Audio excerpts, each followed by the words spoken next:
Welcome students. This is the third lesson of our series जिसमें कि हम आपका professional conduct and OHS subject को हम पढ़ रहे हैं और हम यूनिट 1 का दो लेसन हम कंप्लीट कर चुके हैं and this is the third lesson. और अभी जो हम टॉपिक इसके अंदर कवर कर रहे हैं वो है व्हाट आर एथिक्स। हम इससे पहले पढ़ चुके हैं कि प्रोफेशनल एथिक्स क्या होते हैं, वैल्यूज क्या होती हैं, मॉरल वैल्यूज क्या होती हैं, एथिकल वैल्यूज क्या होती हैं और ह्यूमन वैल्यूज क्या होती हैं। तो ये topics we have already covered with these topics. और जो इसका सिक्स्थ टॉपिक जो आज हम अभी ले रहे हैं वो है कि एथिक्स क्या होते हैं। तो क्योंकि आपने प्रोफेशनल एथिक्स पढ़ रखे हैं कि प्रोफेशनल एथिक्स क्या है, प्रोफेशनल एथिक्स क्या है, set of rules for some particular profession. किसी एक पर्टिकुलर प्रोफेशन के में अगर आप काम कर रहे हैं, जैसे कि आप एक वेबसाइट डेवलपमेंट का कोर्स कर रहे हैं, तो अल्टीमेटली आप वेबसाइट डेवलपमेंट में अपना करियर आप डेवलप करेंगे। तो एज अ प्रोफेशन जो एथिक्स, जो रूल्स आप फॉलो करेंगे उनको हम प्रोफेशनल एथिक्स कहते हैं। और एथिक्स, अगर एक जनरल टर्म एथिक्स की हम बात करते हैं तो एथिक्स वो सेट ऑफ रूल्स हैं जो एक पर्टिकुलर ग्रुप ऑफ इंडिविजुअल्स जो हैं वो फॉलो करते हैं। तो ethics is common to a group of individuals. तो ये आपको हमेशा लाइन ध्यान रखनी है कि एथिक्स जो है वो किसी एक ग्रुप के लिए कॉमन होते हैं। द ग्रुप में बी रिलीजियस और प्रोफेशनल। और अब एथिक्स क्या है, वो रिलीजियस एथिक्स भी हो सकते हैं, वो आपकी प्रोफेशनल एथिक्स भी हो सकते हैं। यानी कि वो जो ग्रुप है वो रिलीजियस ग्रुप भी हो सकता है और वो एक प्रोफेशनल ग्रुप भी हो सकता है। Ethics is mostly based on some code or law, and judgment of any action is based on code of conduct or law. तो एथिक्स जो होते हैं उसका बेसिस क्या होता है, एथिक्स का बेस होता है कोई भी किसी तरीके का कोड या फिर कोई लॉ, ठीक है। और जो भी हम जजमेंट लेते हैं, यानी कि हम कोई भी डिसीजन अगर हम ले रहे हैं तो वो हम उस कोड ऑफ कंडक्ट या फिर उस लॉ के बेसिस पे हम जजमेंट लेते हैं। Ethics change from individual to individual. Ethics जो होते हैं वो व्यक्ति टू व्यक्ति वो चीज डिफर करते हैं, क्योंकि वो व्यक्ति अगर उस ग्रुप का हिस्सा है तो वो उस एथिक्स को फॉलो करेंगे, और अगर वो उस ग्रुप का हिस्सा नहीं है तो वो एथिक्स को फॉलो नहीं करेंगे। इस नेक्स्ट टॉपिक जो है हमारा वो है distinguish values from ethics and culture. अब कई बार जब हम इन वर्ड्स को या इस सब्जेक्ट से हम डील करते हैं तो कई बार हम थोड़ा सा कंफ्यूज हो जाते हैं। तो यहाँ पे क्वेश्चन हमें दिया है कि वैल्यूज जो हैं वो एथिक्स और कल्चर से भिन्न कैसे हैं। So we have to distinguish हमें वैल्यूज को देखना है with respect to ethics and culture कि ये कैसे वेरी करता है। तो वैल्यूज मैंने आपको क्या बताया था, वैल्यूज इंडिविजुअल होती हैं, तो values are mainly related to individuals. Values जो है वो इंडिविजुअल से रिलेट करती हैं, and since they are related to justice they remain the sum of for everyone, they remain same for everyone। यहाँ पे थोड़ा सा मिस्टेक है इसमें लाइन में, तो they remain same for everyone, वो सबके लिए सेम है क्योंकि वो इंडिविजुअल से भी रिलेट कर रही है। जैसे ट्रूथ, तो ट्रूथ सच्चाई सब में होनी चाहिए, ऑनेस्टी सब में होनी चाहिए, एम्पैथी सब में होनी चाहिए, सेल्फ रिस्पेक्ट सब में होनी चाहिए, तो it is related to individual. Values do not change from individual to individual. और वैल्यूज ऐसा नहीं है कि आप सच बोले मैं सच नहीं बोलूं, आप ऑनेस्ट रहे मैं ऑनेस्ट नहीं रहूं, ऐसे नहीं है। तो truth, honest, empathy, self respect ये ऐसे वैल्यूज हैं जो कि सबको फॉलो करने हैं। तो इंडिविजुअल टू इंडिविजुअल वेरी नहीं करता, सबके लिए सेम रहता है। लेकिन जो एथिक्स होते हैं, ethics in common is common to a group of individual. Ethics क्या है, जैसे मैंने इससे पहले वाले क्वेश्चन में आपको बताया, एथिक्स क्या है, एथिक्स कॉमन रहते हैं एक ग्रुप ऑफ इंडिविजुअल्स के लिए, एक पर्टिकुलर समूह के लिए वो कॉमन है। द ग्रुप में भी रिलीजियस और प्रोफेशनल, ग्रुप जो है वो रिलीजियस भी हो सकता है या प्रोफेशनल भी हो सकता है। एथिक्स जो होते हैं वो नॉर्मली किसी ना किसी कोड ऑफ कंडक्ट या किसी लॉ पर बेस्ड होते हैं, इसलिए जो हम डिसीजन मेकिंग करेंगे वो हम उन लॉज या फिर उन कोड ऑफ कंडक्ट के बेसिस पे हम लोग करेंगे। Ethics change from individual to individual. Ethics जो होते हैं वो व्यक्ति टू व्यक्ति डिपेंड करते हैं, चेंज होते हैं वो। अब तीसरा है culture. Culture commonly refers to conduct of a group. एक ग्रुप किस तरीके से आचरण कर रहा है उसको हम कल्चर बोलते हैं। For example system of worship, marriage etcetera. It may differ from society to society, nation to nation और रिलीजन टू रिलीजन। तो बेसिकली जो वैल्यू है वो इंडिविजुअल है, उसके ऊपर आपका एथिक्स आ जाता है क्योंकि ग्रुप ऑफ इंडिविजुअल्स है, और जब एक ग्रुप किस तरीके से बिहेव करता है उसके ऊपर कल्चर आ जाता है। तो बेसिकली वैल्यूज सबसे एक बहुत ही इंडिविजुअल पार्ट है, फिर उसके बाद आपका एथिक्स आ जाता है, और फिर उसके बाद उसके ऊपर आपका कल्चर आता है। तो कल्चर बेसिकली ग्रुप के कंडक्ट के ऊपर बेस्ड होता है, और ये सोसाइटी टू सोसाइटी वेरी कर सकता है, ये नेशन टू नेशन वेरी कर सकता है, और ये रिलीजन टू रिलीजन भी वेरी कर सकता है। नेक्स्ट आपका जिसका क्वेश्चन है वो है व्हाट इज इंटेग्रिटी, अखंडता क्या है। Integrity is the unity of character based on moral values. Moral values के ऊपर बेस जो हमारी कैरेक्टर बिल्डिंग है, यूनिटी ऑफ कैरेक्टर है, उसको हम इंटेग्रिटी बोलते हैं। Consistency in attitudes, emotions, and conduct in relations to morally justified actions and values are also the part of integrity of a person. अब इंटेग्रिटी क्या है? बेसिकली इंटेग्रिटी मतलब ये है कि आप अपने एटीट्यूड्स में, अपने इमोशंस में आप कितने कंसिस्टेंट है, यानी कि आप लगातार एक ही तरीके से आपका एटीट्यूड बिल्डिंग है, आपके जो इमोशंस हैं वो एक ही तरीके से आपके इमोशंस हैं, and the conduct in relations, और जो आप रिलेशनशिप्स हैं आपके, ठीक है, आप जिस तरीके से लोगों से व्यवहार कर रहे हैं उसका जो आचरण है, और ये सब चीजें मॉरली डिफाइंड होनी चाहिए, यानी कि आपके जो एक्शंस हैं वो मॉरली डिफाइंड होनी चाहिए, उसमें मोरालिटी दिखनी चाहिए कि हाँ ठीक है, आपके जो मॉरल वैल्यूज हैं वो बहुत स्ट्रॉन्ग है, and values are also part of integrity of person. तो अगर आप इस तरीके से कंसिस्टेंट तरीके से आप अपना काम करते हैं विच इज मॉरली जस्टिफाइड, आपके जो एक्शंस है वो मॉरली जस्टिफाइड होते हैं, तो अल्टीमेटली ये कहा जाएगा कि आप एक इंटीग्रेटेड इंसान हैं। It implies to honesty and trustworthiness, और बेसिकली अगर आप इंटीग्रेटेड हैं तो आप एक ऑनेस्ट पर्सन हैं, आप एक ट्रस्टवर्दी पर्सन होते हैं। तो इस आप this is called integrity when you are doing something with morally correct values, और आप अगर कोई भी काम कंसिस्टेंटली कर रहे हैं तो ये कहा जाएगा कि आपका जो है आपका, और इसी को हम कैरेक्टर बिल्डिंग भी कहते हैं, ठीक है। जब आप कोई भी काम एक तरीके से आप जो काम कर रहे हैं, अगर आप ईमानदार हैं, है ना, और आप अपने हर डिसीजन में वो ईमानदारी आप शो करते हैं, तो ये क्या कहा जाएगा कि ये इंसान एक ईमानदार इंसान है, यानी कि वो एक इंटेग्रिटी हो गई, वो एक एलिमेंट हो गया आपका इंटेग्रिटी का। अगर आपके ऊपर लोग ट्रस्ट कर सकते हैं और हर व्यक्ति जो आपसे मिलता है वो आप पे ट्रस्ट कर सकता है, तो बेसिकली ये चीज आपकी इंटेग्रिटी हो गई, यहाँ ठीक है, आपका कैरेक्टर उस तरीके से बिल्ड हुआ, तो this is called integrity.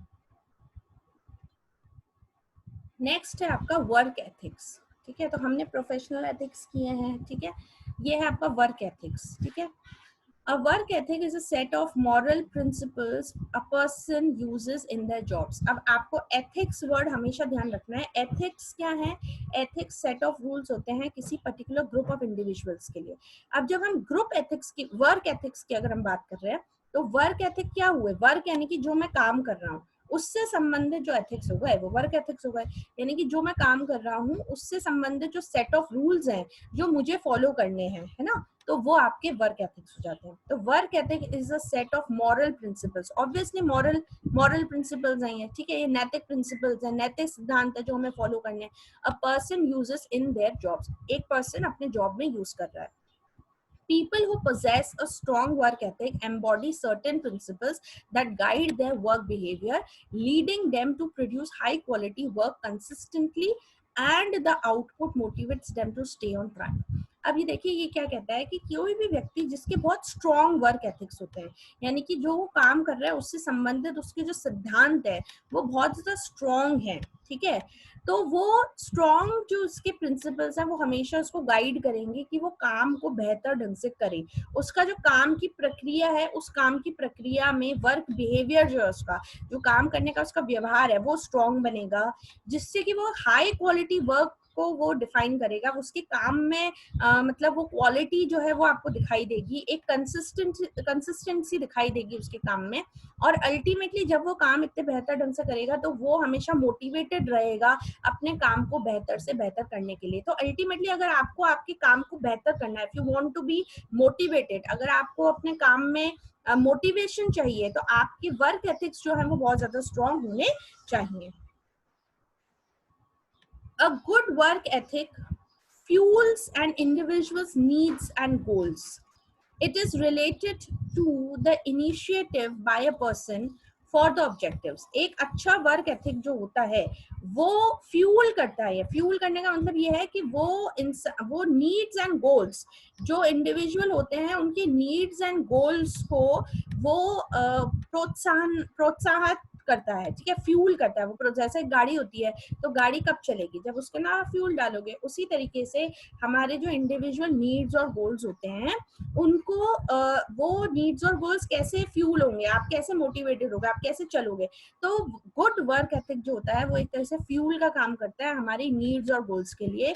It is related to the initiative and person by a person for the objectives. और ये हेल्प करता है किसी भी इंसान को इनिशिएटिव लेने के लिए कि वो कैसे अपने गोल की तरफ मूव करे। It is concerned as a source of self-respect, satisfaction and fulfillment. और एक तरीके से ये जो वर्क एथिक्स होते हैं ये एक तरीके से हमारे सेल्फ रिस्पेक्ट के लिए, सेटिस्फैक्शन के और फुलफिलमेंट के लिए एक सोर्स का काम करते हैं। क्योंकि अगर आप वर्क एथिक्स आपके स्ट्रांग हैं तो आप क्या है, मोटिवेटेड हैं। अगर आप मोटिवेटेड हैं तो आपको काम अच्छे से आप करोगे। अगर आप काम अच्छे से करोगे तो आपको उसमें सेटिस्फैक्शन मिलेगा, आपको फुलफिलमेंट मिलेगा, काम करके आपको अच्छा लगेगा। और अल्टीमेटली काम करके अच्छा लगेगा तो आपके लिए, आपके खुद के लिए सेल्फ रिस्पेक्ट जो है वो आपके लिए डेवलप हो जाएगी। तो इन चीजों को हमें ध्यान में रखना है कि स्ट्रांग वर्क एथिक जो होता है वो हमेशा आपको मोटिवेट करेगा आपके काम को बेहतर करने के लिए, आपके काम को अच्छा बनाएगा वो। अब इसके अंदर कुछ पॉइंट्स होते हैं, जैसे ये हमारे को हेल्प करते हैं, जैसे गोल ओरिएंटेड एक्शंस, ठीक है। यानी कि मैंने आपको जैसे बताया कि आप क्या करोगे, अगर आपके स्ट्रॉन्ग वर्क एथिक्स हैं तो अल्टीमेटली आप आपने जो गोल सेट किए हैं उसकी तरफ आप मूव होगे, ठीक है। तो goal oriented action, it is not about making plans और the next logical steps, it's about getting things done so that the work invested wouldn't be counter productive, ठीक है। तो आपका जो जो एक्शंस हैं आपके, वो एक्शंस आपके इतने अच्छे हो जाएंगे कि आप जो है प्लानिंग के साथ साथ उसका एग्जीक्यूशन भी करोगे, काम को आप इतने अच्छे ढंग से करोगे कि आपका जो काम है वो मतलब इट विल बी प्रोडक्टिव, ठीक है।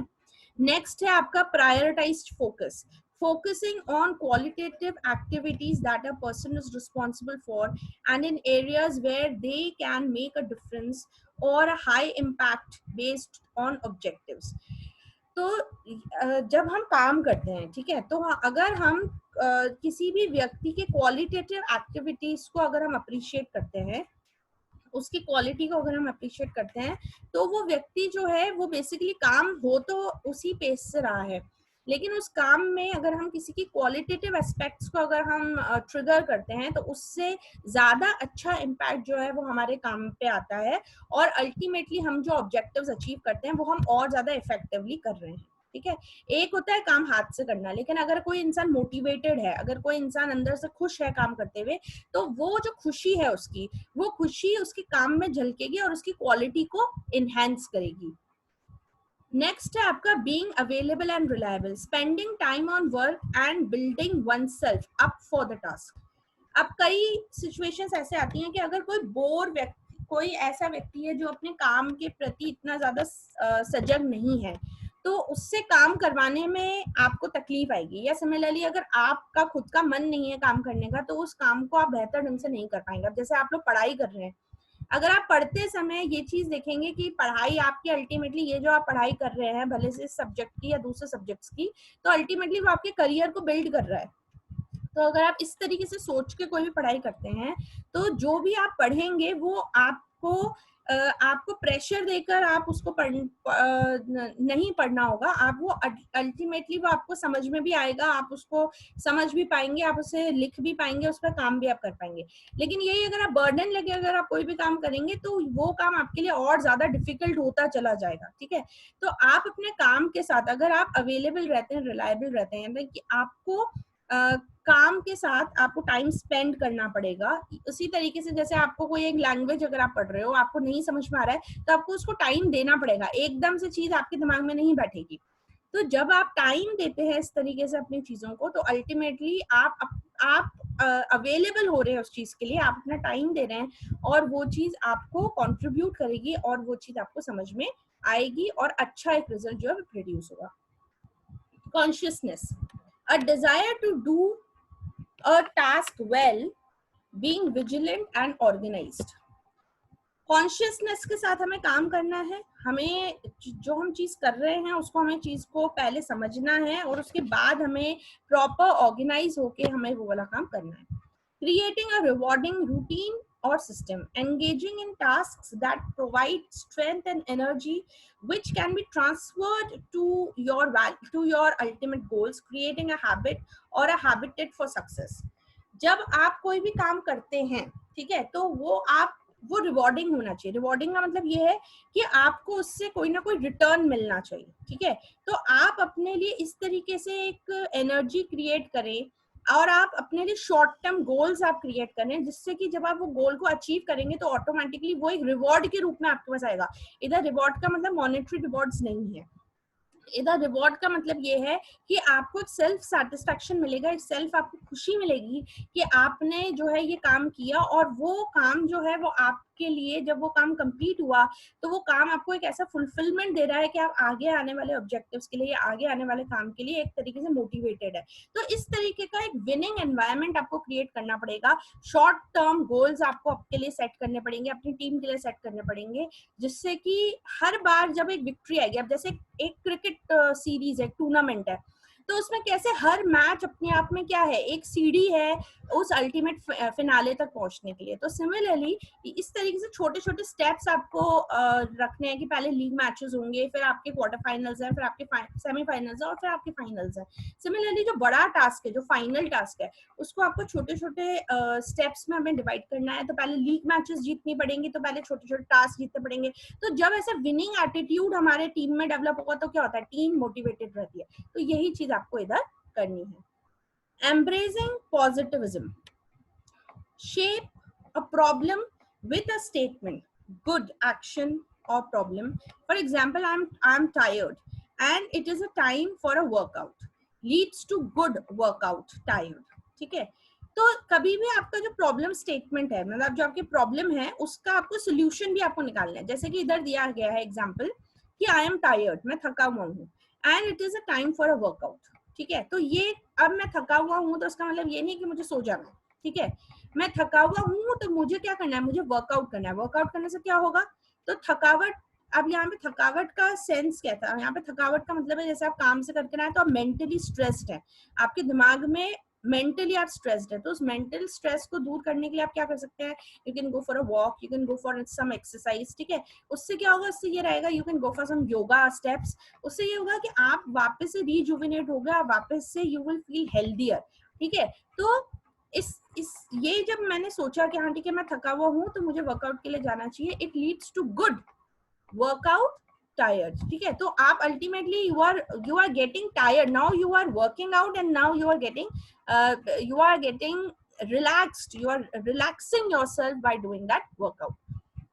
A negative work ethic is a behavior of a single individual or a group that has led to a systematic lack of productivity, reliability, accountability, and a growing sphere of unprofessional and unhealthy relationships। अब ये आपको ध्यान रखना है कि ये जो हमने ऊपर वाला पॉइंट बोला, embracing positivity यानी कि positivism, यानी कि आपको हर नेगेटिव चीज में भी पॉजिटिव चीज ढूंढनी है। अगर आप ऐसे करते हैं तो ही वो वर्क एथिक आपका एक स्ट्रॉन्ग वर्क एथिक बनता है। सी पॉजिटिव, बी पॉजिटिव जो हम बोलते हैं हर जगह, तो be positive, you have to look at the brighter side of the things. अगर आप नेगेटिव साइड्स को देखेंगे तो अल्टीमेटली आप क्या हो जाएंगे, नेगेटिव हो जाएंगे। तो ये नेक्स्ट पॉइंट में यही बोल रहा है कि जो नेगेटिव वर्क एथिक होता है वो एक तरीके से ऐसा बिहेवियर लीड करता है जिसमें कि लैक ऑफ प्रोडक्टिविटी होती है। आप प्रोडक्टिवली काम नहीं कर सकते, आप रिलायबल तरीके से काम नहीं कर सकते हो, आप अकाउंटेबल तरीके से काम नहीं कर सकते हो, गलत होंगे काम, ठीक है।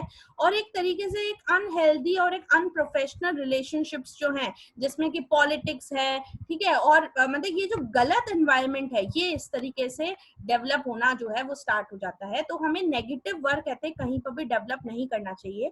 तो अगर हम इसे समअप करते हैं और हम ये बोलना चाहें कि अच्छा वर्क एथिक क्या होता है, तो 5 कैरेक्टर्स होते हैं अच्छे वर्क एथिक के: रिलायबिलिटी, डेडिकेशन, प्रोडक्टिविटी, कोऑपरेशन और कैरेक्टर। रिलायबल होने चाहिए आप पे लोग विश्वास करने चाहिए। डेडिकेटेड तरीके से मतलब पूरा अपना जी जान लगा के अपन को काम करना है। प्रोडक्टिविटी होगी, जब हम जी जान लगा के काम करेंगे तो उसमें हमारे को प्रोडक्टिविटी भी नजर आएगी, हमारा काम अच्छा होगा तो प्रोडक्टिव होगा वो काम। कोऑपरेशन, आपको लोगों का हेल्प मिलेगा, आपको लोगों का कोऑपरेशन मिलेगा, और अल्टीमेटली ये आपका कैरेक्टर बिल्डिंग करेगा, ठीक है। ये आपका इनबिल्ट, आपका आप जो ये जितनी भी अच्छी चीजें हैं, जो ये जितने भी ह्यूमन वैल्यूज हम पढ़ रहे हैं, हम जितना भी अभी एथिकल वैल्यूज पढ़ रहे हैं, ये अल्टीमेटली आपको as a good individual develop करेगा। और आप जितने लोगों के संपर्क में आएंगे, जब एक तरीके से क्या होगा, एक तरीके से आपका जो पर्सनालिटी है एक बहुत वाइब्रेंट पर्सनालिटी बन जाएगा। और आप जितने लोगों के कांटेक्ट में आएंगे उतने लोग आपसे वो जो एनर्जी है, जो पॉजिटिव एनर्जी आप में क्रिएट हो रही है, वो पॉजिटिव एनर्जी उन लोगों में भी जाएगी, और अल्टीमेटली वो भी कहीं ना कहीं चीजों को पॉजिटिवली लेना स्टार्ट करेंगे और करना स्टार्ट करेंगे। Don't look at the darker side of the things, always try to look at the brighter side of the things. जो शाइन कर रही है चीज उस तरफ आप देखिए, उसके अंदर आपको एक्चुअली आपको ये चीज लगेगी कि जो आप काम कर रहे हैं it is going to benefit you also and the other people also who are working along with you. तो हमेशा पॉजिटिव रहे, पॉजिटिव वर्क एथिक्स को हम लोगों को फॉलो जो है वो हमारे को करना है, ठीक है। नेक्स्ट आपका पॉइंट है व्हाट इज सर्विस लर्निंग, ठीक है। तो सर्विस लर्निंग क्या है, अभी तक देखिए सर्विस और लर्निंग, ठीक है।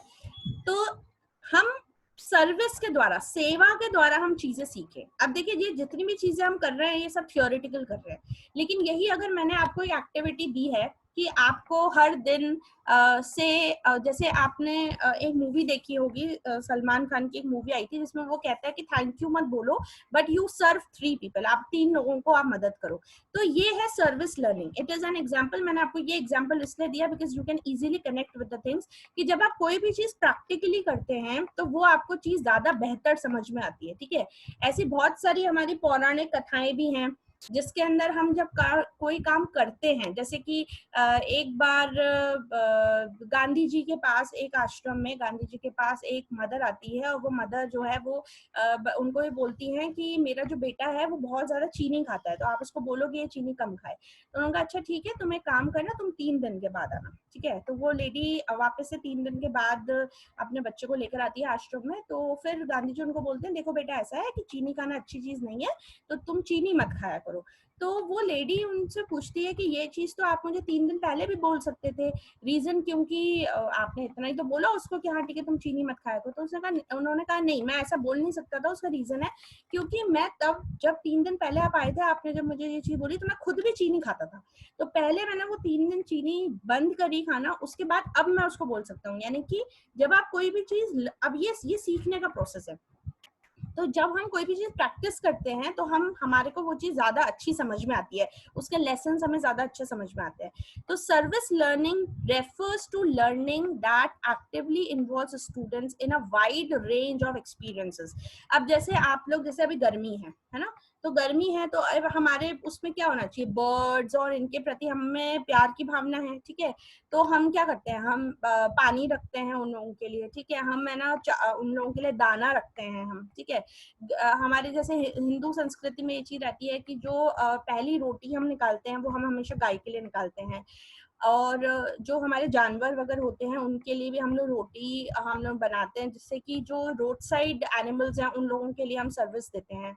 तो बेसिकली जो ये सर्विस लर्निंग का कंसेप्ट है, ये स्टूडेंट्स के लिए, कि स्टूडेंट्स को हम ऐसी एक्टिविटीज में इन्वॉल्व करें जिससे कि वो सोसाइटी के साथ क्या हो, जुड़े रहें। अब जैसे ऐसे बहुत सारे स्कूल कॉलेजेस हैं, बहुत सारे स्टूडेंट्स हैं जो अपने लेवल पे जो है जो गरीब लोग हैं, अभी कोविड का प्रॉब्लम चल रहा है तो मास्क डिस्ट्रीब्यूशन भी हो रहा है, ठीक है, हमारे खुद के कॉलेज के काफी बच्चे इस तरीके से काम कर रहे हैं। इसके अलावा फूड डिस्ट्रीब्यूशन भी काफी जगहों पर बच्चे कर रहे हैं, इवन अपने कॉलेज के स्टूडेंट्स भी कर रहे हैं।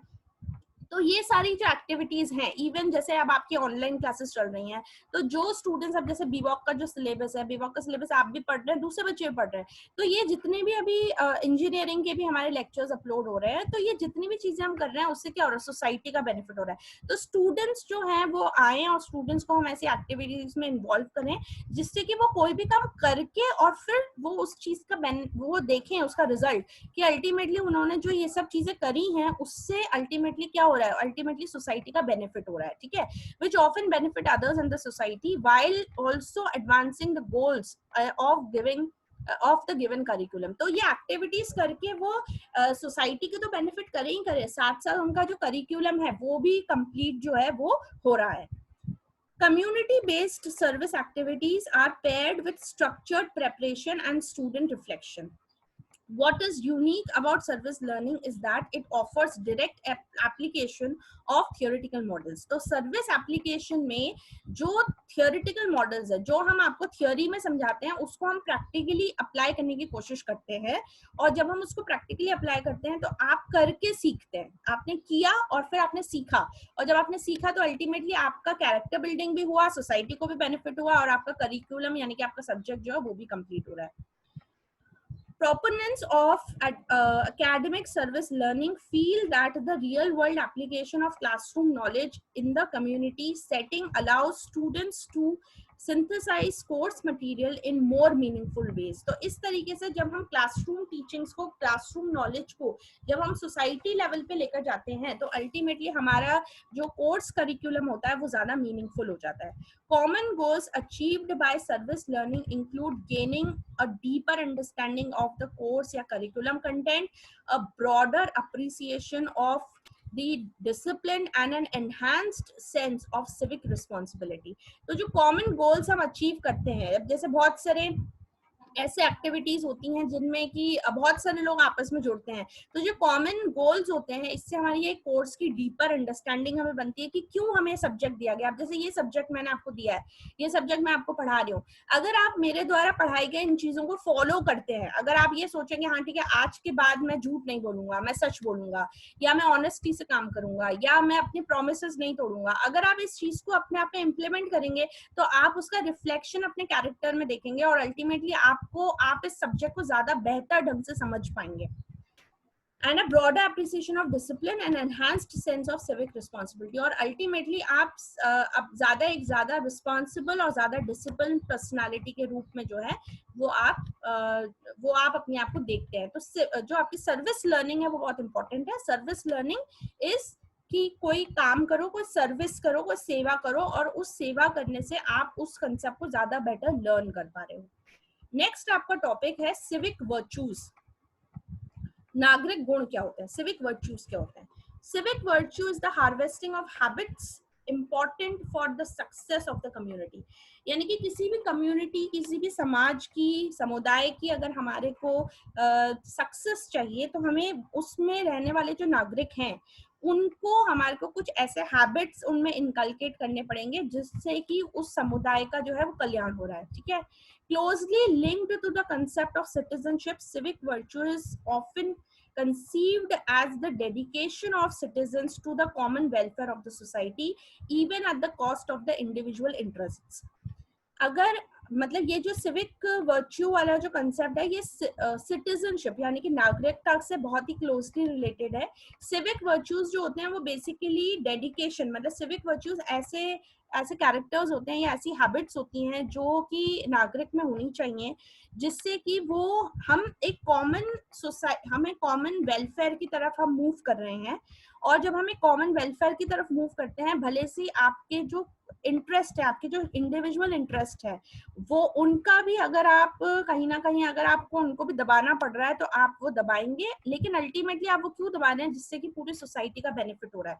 अब जैसे फॉर एग्जांपल कोरोना का हमारे साथ एक बहुत गंभीर हम एक परिस्थिति को भी सामना कर रहे हैं, लेकिन इस समय हम क्या कर रहे हैं? हम सब अपने इंडिविजुअल इंटरेस्ट को नहीं देख रहे हैं, इस समय हम अपने पूरे पूरे देश को देख रहे हैं, पूरे विश्व को देख रहे हैं। तो ये एक तरीके से सिविक वर्च्यू है हमारा कि हम साथ में खड़े हैं, हम भले से हमें प्रॉब्लम हो रही है, लेकिन हम इंडिविजुअल इंटरेस्ट को न देखकर हम पूरे पूरे सोसाइटी के वेलफेयर को देख रहे हैं। तो ये हमारा एक सिविक वर्च्यू है, और अल्टीमेटली ये हमारे नागरिक होने के नाते ये हमारी नैतिक जिम्मेदारी बनती है कि हम इस तरीके से रूल्स को फॉलो करें। Good citizen demand civic virtue, it is a principle of not harming the surroundings. अब जैसे हमसे कहा जाता है कि है ना, मतलब रास्ते चलते आपको थूकना नहीं चाहिए, ठीक है, या जैसे कि कचरा नहीं फैलाना चाहिए, तो ये हमारे सिविक वर्च्यूज है। तो अल्टीमेटली हम हमारे सराउंडिंग्स को हार्म नहीं करें, ये हमारे को देखना चाहिए। तो ये एक सिविक वर्च्यू है। It also includes living peacefully, respect for others, protecting the environment and being normally and ethically good. तो हमें सिविक वर्च्यूज में कैसे कि हमें लड़ाई झगड़ी नहीं करनी चाहिए, ठीक है, पीसफुली रहना चाहिए, हमें रिस्पेक्ट करनी चाहिए दूसरों की, हमें एनवायरमेंट का, वातावरण को हमारे को प्रोटेक्ट करना चाहिए, और हमें एथिकली रहना चाहिए, हमें नॉर्मली रहना चाहिए। Civic virtues are moral duties and rights as a citizen of a village or a country or an integral part of the society and environment. तो civic virtues जो होते हैं वो हमारी moral duties होती हैं, moral rights होती हैं, जिनका कि हमें पालन करना है as a नागरिक, as a citizen of any village, any town, any country, any state, any world. तो आपको इन सब का हमारे को क्या करना है? हमारे को इनको फॉलो करना है, ठीक है। ये हमारे क्या होती है? ये हमारी मॉरल ड्यूटीज होती हैं, हमारी मॉरल राइट्स होती हैं जो हमें फॉलो करने हैं, ठीक है। नेक्स्ट होता है आपका respect for others. Explain respect for others, ठीक है। Respect is a positive feeling of admiration और deference of for a person. Respect can be a specific feeling of regard for the actual qualities of the one respected. Respect क्या है? Respect for others, दूसरों का हमारे को सम्मान देना है। तो ये बहुत नॉर्मल सा एक टॉपिक है, आप इसको अपनी ओन लैंग्वेज में भी लिख सकते हैं। तो रिस्पेक्ट बेसिकली हम किसको करेंगे? जिसको हम एडमायर करेंगे, ठीक है, जिसके प्रति हम एक सकारात्मक भावना रखेंगे, उसका हम रिस्पेक्ट करते हैं। तो रिस्पेक्ट एक पॉजिटिव फीलिंग है किसी भी व्यक्ति के प्रति, और इसमें हम क्या करते हैं? रिगार्ड करते हैं, हम उसका सम्मान कर रहे हैं, लेकिन हम उस व्यक्ति का सम्मान नहीं करते, हम हमेशा उस व्यक्ति की क्वालिटीज का सम्मान करते हैं, ठीक है। जैसे अगर आपका क्रिकेट में अगर आपका शौक है तो आप सचिन तेंदुलकर का सम्मान करेंगे, उसकी आप जो उसकी क्वालिटी है उनका आप सम्मान करेंगे, ठीक है। उसी तरीके से अगर आप किसी भी चीज में आप इंटरेस्ट लेते हैं, आप तो उससे संबंधित लोगों को आप ही खुद देखेंगे, हाँ ठीक है, कि आप व्यक्ति का सम्मान कर रहे हैं, तो बेसिकली आप व्यक्ति का सम्मान नहीं करते, व्यक्ति की क्वालिटीज का आप सम्मान करते हैं। It can also be the conduct in accord with the specific ethic of respect. Treating people with respect makes your world a nicer place to live in, whether it's home, at school, or at your community. Don't insult people and don't make fun of them. अब जब हम respect करते हैं लोगों की, तो ultimately हम हमारे आसपास का जो माहौल है, भले से हम हमारे घर का माहौल, हमारे स्कूल का माहौल, हमारे कॉलेज का माहौल, हमारे कम्युनिटी का माहौल, उसको हम अच्छा बनाते हैं, क्योंकि जब आप आदर देते हैं किसी को भी तो आपको भी आदर मिलता है। इसलिए हमें हमेशा ध्यान रखना चाहिए कि हम किसी की भी इंसल्ट नहीं करें और किसी का भी मजाक नहीं उड़ाएं, क्योंकि जब हम किसी का मजाक उड़ाते हैं तो हम उसको डिसरिस्पेक्ट कर रहे हैं, ठीक है। तो इस चीज का हमें इस चीज को हमें ध्यान रखना है कि रिस्पेक्ट, जब रिस्पेक्ट केवल रिस्पेक्ट करना, केवल मुंह पर रिस्पेक्ट करना नहीं होता। रिस्पेक्ट मतलब कि आप जेन्युइनली उसको रिस्पेक्ट कर रहे हो। अगर आप किसी का मजाक भी उड़ा रहे हो तो वो भी डिसरिस्पेक्ट के कैटेगरी में फॉल करता है। नेक्स्ट इसके अंदर आपका टॉपिक दिया हुआ है एक्सप्लेन लिविंग पीसफुली। शांति से रहना की व्याख्या करें कि आप कैसे पीसफुली आप कैसे रहेंगे? तो अगर आप मॉरली अच्छे हैं, अगर आप सब अपने moral values, human values, work ethics, professional ethics को अगर आप फॉलो कर रहे हैं, तो अल्टीमेटली आपका एनवायरनमेंट क्या हो जाएगा, आपके आसपास का माहौल पीसफुल हो जाएगा। और जब पीसफुल माहौल होता है तो उसमें काम करना हमें ज्यादा अच्छा लगता है। To live peacefully one should start install peace within oneself. अब ये बहुत जरूरी है। अब आप सर्विस स्टार्ट्स एट होम, ठीक है? कोई भी चीज हमें शुरू करनी है तो हमें घर से, हमें खुद से पहले शुरू करनी पड़ेगी, ठीक है? तो सबसे पहले आपको पीस अपने अंदर लेकर आना है, तभी आप पीसफुल बाहर रह सकते हो। अगर आपके अंदर ही बहुत ज्यादा, अगर आप कंफ्यूज हो, अगर आपके अंदर ही बहुत ज्यादा अशांति है, अगर आप अंदर से बहुत ज्यादा गुस्से वाले हो, गुस्सा कर रहे हो, तो बाहर अच्छा नहीं निकलेगा। तो पहले आपको खुद शांत रहना है, तब आप दूसरों को शांत कर सकते हो, अपने एनवायरनमेंट को शांत कर सकते हो। तो आपको सबसे पहले क्या करना है, आपको अपने अंदर पीस लेकर आनी है। Charity begins at home. अब ये वाली बात है कि चैरिटी हमेशा घर से शुरू होती है। Then one can spread peace to family, organization where one works, and then it to the world, including the environment. तो जब आप खुद पीसफुल हो गए तो आप अपनी फैमिली में पीस लेकर आ सकते हो, ऑर्गेनाइजेशन में लेकर आ सकते हो, और वर्ल्ड में लेकर आ सकते हो, एनवायरमेंट में लेकर आ सकते हो। Only who are at peace can spread peace. जो खुद शांति में है वही चारों तरफ शांति फैला सकते हैं। You cannot gift an article which you do not possess. ये देखो कितनी अच्छी लाइन लिखी है। आप कभी भी वो चीज गिफ्ट नहीं कर सकते जो चीज आपके पास है ही नहीं, ठीक है? तो अगर आपके पास पीस है ही नहीं तो आप पीस दूसरों को कैसे दोगे? तो पीस एक गिफ्ट है। तो अगर आपको वो गिफ्ट दूसरों को देनी है तो पहले वो गिफ्ट आपको खुद को देनी होगी, तभी आप दूसरों को दे सकते हो। The essence of Oriental philosophy is that one should not fight for peace. और एक फिलोसफी ये बोलती है कि हमें फाइट नहीं करना है पीस के लिए। पीस तो आपके अंदर ही है, तो आपको पीस के लिए फाइट नहीं करना है, ठीक है? It is oxymoron. ये एक मतलब उल्टा कंसेप्ट है, ऑक्सीमोरॉन है ये, ठीक है? ऑक्सीमोरॉन इज समथिंग जिसमें कि हम मतलब ये उल्टा कंसेप्ट हो गया कि आप पीस चाहते हो लेकिन उसके लड़ाई कर रहे हो, ठीक है? तो वो वाली चीज, war and peace can be won only by peace. तो वॉर जो है, ठीक है, वॉर या पीस है ना, शांति या फिर कोई भी लड़ाई, वो आप पीस से ही हासिल कर सकते हो, शांति से हासिल कर सकते हो, और नॉट बाय वॉर्स। वॉर करके आप कभी भी शांति बहाल नहीं कर सकते हो। One should adopt the following means to live peacefully in the world. तो इसीलिए आपको हमेशा शांति का फॉलो करना चाहिए, शांति को फॉलो करना चाहिए, पीस को फॉलो करना चाहिए, जिससे आप भी पीसफुल रहें और आप अपने आसपास भी पीस जो है वो आप बहाल कर पाए। नेक्स्ट हमारा टॉपिक है right a short note on caring and sharing. Caring is the essence of moral life. Caring जो है वो हमारी जो मॉरल लाइफ होती है, जो हमारी नैतिक जीवन होता है, उसका एक सार है, ठीक है? Caring involves feelings, relationship, contents with other persons and protecting others and causing least damage to others. Caring, जब हम किसी के लिए केयर करते हैं तो हम उनकी फीलिंग्स की भी केयर करते हैं, हम रिलेशनशिप को भी अच्छा बनाने की कोशिश करते हैं, और हम प्रोटेक्ट करते हैं उनको, जिससे कि उनको कम से कम नुकसान हो सके। तो जब हम किसी के प्रति, मतलब we should be caring to everyone, हर किसी के प्रति हमें केयरिंग होना चाहिए। और शेयरिंग क्या है? केयरिंग तो हो गया कि दूसरे की फीलिंग्स का ध्यान रखो और आप प्रोटेक्ट करो उनको, this is called caring. Sharing क्या है? Sharing means sharing of feelings, ideas, thoughts, resources and profits. Sharing यानी कि दूसरों को आप अपनी चीजें शेयर करना, ठीक है? दूसरों के साथ आप अपनी चीजें बांटे हो, ठीक है? तो वो क्या बांटना है हमें? हमारी फीलिंग्स बांटनी है, आइडियाज बांटना है, थॉट्स बांटना है, रिसोर्सेज बांटना है और प्रॉफिट्स बांटना है। मतलब अगर आप शेयरिंग करते हो ना, तो आप सेल्फ अपने आप के बारे में नहीं सोच रहे हो, आप सबके बारे में सोच रहे हो। अगर आप अच्छा सोचते हो तो सबको अच्छा वो बांटो। अगर आपके पास एक अच्छा आइडिया है तो सबसे वो चीज शेयर करो। अगर आपके पास कोई रिसोर्स है तो आप सबके साथ शेयर करो। आपके पास कोई प्रॉफिट है तो आप सबके साथ शेयर करो। ऐसा जब आप करते हो तो आपको खुद को जो है वो आपको अच्छा लगता है। अब जैसे आपको कोई टॉपिक आता है, अच्छा सा टॉपिक आता है, तो वो आप सबको आप बताओ। तो जब आप ज्ञान बांटते हो तो क्या होता है? अल्टीमेटली आपका भी ज्ञान वर्धन होता है। मतलब जब आप बांटोगे तो सामने वाला भी आपसे कुछ शेयर करेगा ना, तो अल्टीमेटली आपका जो खजाना है वो बढ़ गया। आपने अपना जितना आपका खजाना था वो आपने दूसरे के साथ शेयर किया, लेकिन जब दूसरे 10 जनों ने आपसे अपना अपना खजाना शेयर किया तो आपके पास क्या हो गया? आपके पास खुद का था 1, 10 जनों ने आपसे शेयर किया, अब आप 11 पर आ गए। तो बेसिकली वो चीज आपने अपनी गेन कर ली, इनहैंस कर ली। तो वो हमें करना चाहिए। Sharing is always mutually beneficial, ये मैंने आपको बताया, आप म्यूचुअली है, दोनों को बेनिफिट करेगा, आपने उसको दिया तो वो भी आपको देगा। तो अल्टीमेटली आपके पास जब आपने एक शेयर किया तो आपको अल्टीमेटली आपको भी 1 मिला, तो आप 1 + 1 2 हो गए। Sharing morally acceptable values, feelings, resources and materials is a value. तो ये बेसिकली जब हम शेयर करते हैं तो हमारे को मतलब जो हमारी फीलिंग्स, रिसोर्सेज, मटेरियल्स को जब हम शेयर करते हैं तो ये हमारी एक वैल्यू क्रिएशन हो जाती है, ठीक है।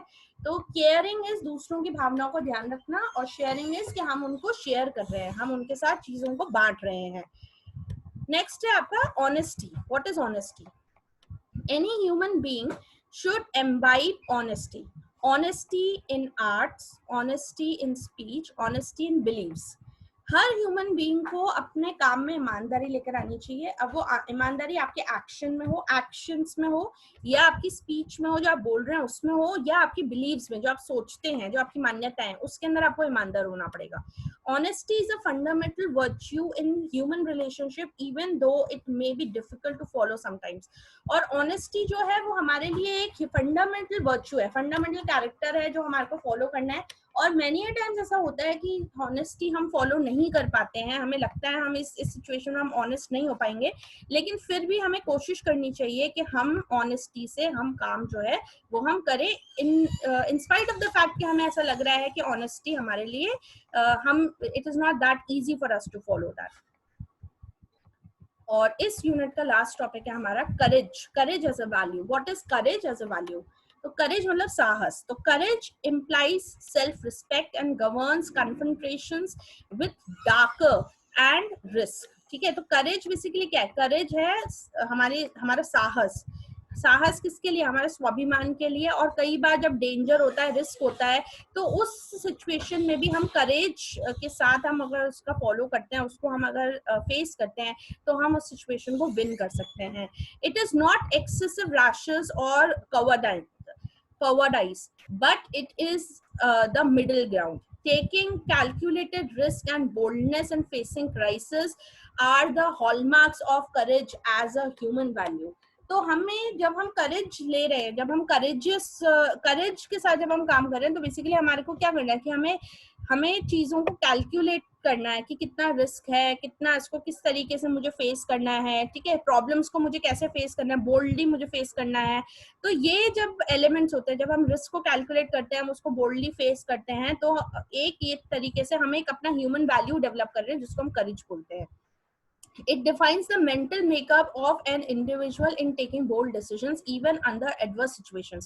और जब परिस्थितियां हमारे बहुत विपरीत हैं, जो बहुत एडवर्स हैं, उस समय जब हम बोल्डनेस से हम कोई डिसीजन ले रहे हैं, तो हम डिसीजन ऐसे ही नहीं ले लेते, हम डिसीजंस लेते हैं किसी आधार पर। तो वो जो आधार है वो रिस्क हमने कैलकुलेट किया है। तो जो हमारी ये एबिलिटी है कि जो एडवर्स सिचुएशन है, विपरीत सिचुएशंस में भी आप एक बोल्डली डिसीजन ले पाए, उस जो हमारी एबिलिटी है, उस एबिलिटी को हम करेज जो है वो बोलते हैं। और एक तरीके से ये एक हमारी ह्यूमन वैल्यू है जो हम क्रिएट करते हैं। और ये वही व्यक्ति कर सकता है जिसका कैरेक्टर स्ट्रांग है, जिसकी ह्यूमन वैल्यू स्ट्रांग है, जिसके पास एक स्ट्रांग एथिकल ग्राउंड है। केवल वही व्यक्ति करेजियस हो सकता है, चीजों को वो करेजियसली डील कर सकता है। तो यहाँ पे आपका यूनिट 1 जो है वो कंप्लीट होता है। आई होप आपको ये यूनिट 1 समझ में आया है। आप चैनल से जुड़े रहिए, इसको आप सब्सक्राइब करिए, जिससे कि आपको नेक्स्ट कुछ डेज में इस टॉपिक से रिलेटेड, इस सब्जेक्ट से रिलेटेड आपको रेगुलरली वीडियोस मिलते रहेंगे, जिससे कि आपकी जो स्टडीज हैं वो और बेहतर ढंग से हो। और मेरी उम्मीद है कि ये जो हम सब्जेक्ट पढ़ रहे हैं, इसको हम केवल पढ़ने के लिए ना पढ़ें, लेकिन आप कोशिश करें कि इन सब चीज़ों को आप अपने लाइफ में इम्प्लीमेंट भी कर पाएं, जिससे कि सर्विस लर्निंग, जिससे कि आप सेवा करके या खुद इम्प्लीमेंट करके आप इस सब्जेक्ट का आप ज्यादा बेनिफिट उठा सकते हैं, जिस वजह से ये सब्जेक्ट आपके कोर्स में इंक्लूड किया गया है। आपकी एक स्ट्रॉन्ग कैरेक्टर बिल्डिंग होगी, तभी आप एक स्ट्रॉन्ग पर्सनालिटी के रूप में आगे आएंगे। You are the future of the country. इसीलिए बहुत सारी यूनिवर्सिटीज ने ऑल ओवर द वर्ल्ड इस तरीके से ह्यूमन वैल्यूज के सब्जेक्ट को उन्होंने इंक्लूड किया है। So I hope you will benefit out of it. Stay tuned with us. Thank you so much.